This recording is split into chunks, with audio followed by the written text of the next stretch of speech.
Start with the greatest name of Allah, the most beneficent and the most merciful. Assalamu alaikum everyone. Welcome to my new channel. So today we are starting our new exercise number 1A, basic level, page number 3. Question number 1, determine whether each of the following is a prime or a composite number. कल मैंने आप लोगों को full video में introduction दिया था about prime and composite numbers. I hope so कि आप लोगों को वो कॉन्सेप्ट क्लियर हुआ हो. अब आते हैं हम अपनी एक्सरसाइज की तरफ और इसको फर्दर सॉल्व करते हैं. नंबर 1 इज़ प्राइम और अ कंपोजिट नंबर. ये हमें फाइंड आउट करना है. क्वेश्चन ये कहता है कि आप फाइंड आउट करें, इसको सॉल्व करें, क्या ये जो A, B, C and D parts given हैं क्या ये प्राइम नंबर कहलाते हैं या कंपोजिट नंबर्स में आते हैं. तो चलें आएँ अब इसको हम वन बाय वन सॉल्व करते हैं और इनको डिटरमाइन करते हैं.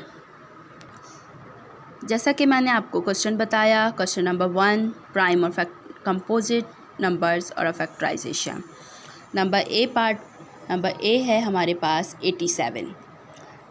कोई भी एक्सरसाइज, कोई भी नंबर सॉल्व करने से पहले आपको पता होता है, इनको सॉल्व करने से पहले दो चीज़ें, इवन एंड ऑड नंबर्स, जो हमें सबसे पहले स्टार्टिंग क्लासेस में ही बताया जाता है. इवन नंबर्स, जैसा कि आप लोग को पता होगा, even numbers are those numbers which is multiplied by 2, जो 2 के टेबल से मल्टीप्लाई होते हों. And the odd numbers are those numbers which is multiplied by 3, जो 3 के टेबल से मल्टीप्लाई या डिवाइड होते हों. अब आ जाते हैं, हमारे पास नंबर ए है 87. सबसे इजी तरीका मैं आपको जो बता रही हूँ वो ये है कि सबसे पहले हमें इनका एलसीएम लेना होता है, फैक्टर्स मालूम करने होते हैं. आ जाते हैं, सबसे पहले हम 87 हमने लिखा और उसके बाद हमारे पास, आपको पता है, सबसे पहले टेबल, छोटे से छोटे टेबल से आप स्टार्ट करेंगे तो आपको इजी रहेगा सॉल्व करने के लिए. आप लोगों को पता है 1 तो हर किसी नंबर में आता ही है. 1 के टेबल को छोड़कर हम नेक्स्ट टेबल की तरफ आते हैं, जो है हमारे पास 2 का टेबल. अब हम देखेंगे, कोई भी नंबर देखने से पहले हम वो नंबर देख लेते हैं कि अगर वो लास्ट डिजिट, फर्स्ट हम लास्ट डिजिट देखते हैं कि अगर वो द लास्ट डिजिट अगर देखें तो वो लास्ट डिजिट अगर ऑड नंबर है या इवन नंबर है. अगर वो इवन नंबर होता है, इवन नंबर में आपको पता है 0, 2, 4, 6, 8, 10, 12, इस तरह के जो 2 के टेबल्स में आते हों. और ऑड इवन नंबर्स वो होते हैं जो 3 के टेबल में आए. अब आपके सामने है कि जो 7 है, 7 वो इवन नंबर नहीं है, तो हमें पता लगता है कि ये इवन नंबर नहीं, मतलब 2 के टेबल से नहीं हो सकता. फिर भी हम चेक कर लेते हैं. अब हमने लेट सपोज़ यहाँ पे अगर 2 का टेबल पढ़ते हैं, 2 के टेबल में 8 तो आता है. हम ऐसा टेबल लगाते हैं जो कि मतलब पूरा नंबर उस टेबल से मल्टीप्लाई या डिवाइड हो जाए. जैसे कि 2 का टेबल लगाया कि 2 के टेबल में 8 तो आता है, 2 4 ज़ा 8, लेकिन 2 के टेबल में 7 नहीं आता, तो इसका मतलब 2 का टेबल हमारे पास नहीं आएगा. तो हमने लगाया 3 का टेबल. 3 के टेबल में देखेंगे कि 3 के टेबल में 8 आता है कि नहीं आता. जी, 3 के टेबल में 8 तो नहीं आता, लेकिन 8 से कोई छोटा नंबर, बिल्कुल 3 के टेबल में 8 से छोटा नंबर आता है 6. तो कौन से नंबर पे आता है? 3 2 6. 2 यहाँ पर आ गया, तो कौन से टेबल में? यहाँ पे 2 जब 7 के पास आ जाएगा तो ये बन जाएगा 27. तो 3 के टेबल में 27 आता है, एग्जैक्टली आता है. 3 9 27. ठीक, अब हमारे पास आ गया, ये बन गया 87 से 29. 29 आपको पता है कौन से नंबर में आता है? 29 अपने टेबल में ही आता है. 29 1 29. 87 के हमारे पास कितने फैक्टर्स बने? 1 के टेबल में आता है, 3 के टेबल में आता है, 29 के टेबल में आता है एंड 87 अपने टेबल में आता है. तो इट इज़ कंपोजिट नंबर. इससे शो होता है कि ये हमारे पास कंपोजिट नंबर है, क्योंकि कंपोजिट नंबर का आपको पता है मोर देन 2 नंबर्स. तो ये हमारे पास 87. अब आ जाते हैं हम बी पर. बी है हमारे पास 67. 67 का भी आप इस तरह का एलसीएम बनाएंगे. 67 सबसे पहले ये भी हमारे पास 7 लास्ट डिजिट ऑड नंबर आता है. अब देखते हैं कि 2 के टेबल से सबसे पहले 2 का टेबल लगाएंगे तो 2 के टेबल में 6 तो आता है लेकिन 7 नहीं आता।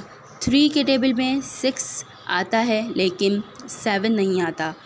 तो हमें पता लग रहा है कि ऐसा नंबर लगाते हैं जो हमारे पास पूरे नंबर को कम्प्लीटली सॉल्व करे। 4 के टेबल में 4 1 ज़ा 4 तो आएगा 6 से छोटा, लेकिन जब 2 यहाँ पे आएगा 27 नहीं आता। 5 1 ज़ा 5 आएगा, 1 इधर आएगा 17 बन जाएगा, 5 का टेबल भी नहीं लगता। इसका मतलब ये है कि 67 किसी भी नंबर में नहीं आता, इवन वो सिर्फ अपने ही टेबल में आता है। 67 1 ज़ा 67। सो 1 और 67 अपने टेबल में आएगा तो ये कहलाएगा हमारे पास प्राइम नंबर। ठीक, अब हमारे पास आ जाता है नंबर सी 73। 73 को आप सॉल्व करें। 73 देखें, हमारे पास लास्ट डिजिट 3 है। अब देखते हैं 3 किसके टेबल में है। ये है ऑड नंबर।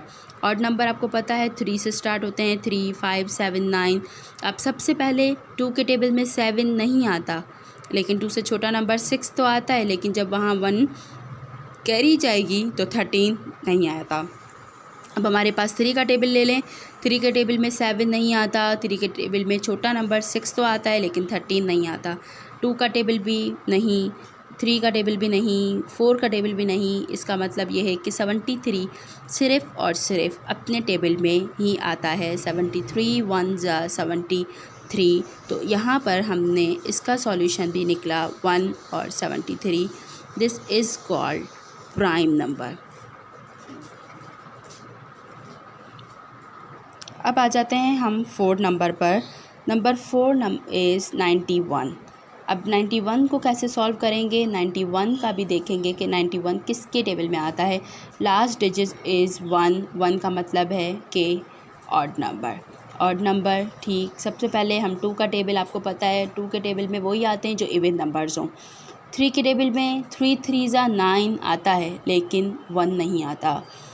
3 के टेबल में अगर छोटा नंबर देखते हैं 3 2 ज़ा 6, तो 6 9 में से 6 जाएंगे। जब 3 यहाँ पे आएगा तो 31 बन जाएगा। तो 31 तो इम्पॉसिबल है, 3 के टेबल में नहीं आ सकता। ऐसा कौन सा नंबर है? 4 का टेबल लगाएंगे, नहीं आएगा। 5 का लगाएंगे, नहीं आएगा। यहाँ पर हमारे पास आ जाता है ऐसा टेबल 7।